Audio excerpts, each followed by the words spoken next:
Avec Mathieu Van Overstraten ce matin. Il y a Valérie aussi dans l'équipe. Hugues, on parle BD avec vous Mathieu, c'est votre spécialité. Toutes les infos sur ah-bd.com. J'aime beaucoup la couleur, on fait un bond dans le temps. Ça se voit d'ailleurs, c'est quoi, années 70, 80 exactement, avec le labo. 1975.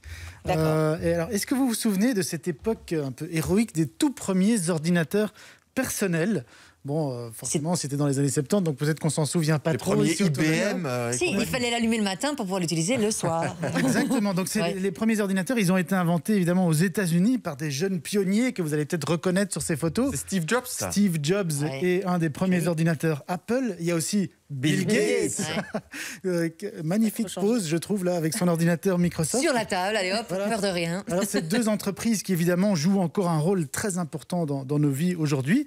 Mais le postulat de cette BD, donc le labo, ça, c'est un Minitel. C'est de se dire, en réalité, tout aurait très bien pu démarrer en France si le gouvernement de Giscard d'Estaing n'avait pas eu la mauvaise idée de miser sur le mauvais cheval, à savoir le Minitel. Ouais. Et donc, c'est le point de départ de cette bande dessinée un peu loufoque qui s'appelle Le Labo. 3615 code BD. 3615 code Labo. Et sur la couverture, c'est qui alors? C'est pas quelqu'un qu'on connaît. Et puis il a quand même une drôle de cigarette à la main. Enfin, vous voyez ce que je veux dire? Ça fait un peu penser à Peace and Love, là. Exactement. Et donc la cigarette joue un rôle important parce que le jeune homme qu'on voit sur la couverture un peu psychédélique, c'est un gars qui s'appelle Jean-Yves Bertrand. Et il est le fils de Jacques-Marie Bertrand, qui est le fondateur et patron de l'entreprise Bercop, une florissante entreprise de photocopieurs dont le siège se situe en Charente, donc dans la France profonde, un endroit qu'on n'imagine pas vraiment à la pointe du progrès. C'est la Silicon Valley française, quoi. Ouais. Exactement. Et donc, au milieu des années 70, le père Bertrand décide de confier à son fils une mission de première importance, à savoir un peu créer l'entreprise Bercop 2.0. Il le charge de devenir le directeur du nouveau pôle recherche et développement de l'entreprise, qu'il baptise tout simplement le Labo. Alors au début, ça se passe pas vraiment bien parce que Jean-Yves, faut bien dire, c'est pas vraiment un leader charismatique. Tout le monde se moque un peu de lui, mais en fait, il commande quelques revues en Californie pour essayer de comprendre un peu comment fonctionne l'informatique naissante. Et par un concours de circonstances, dans le paquet, il y a aussi une petite dose d'herbe qui va se retrouver. Il va la fumer.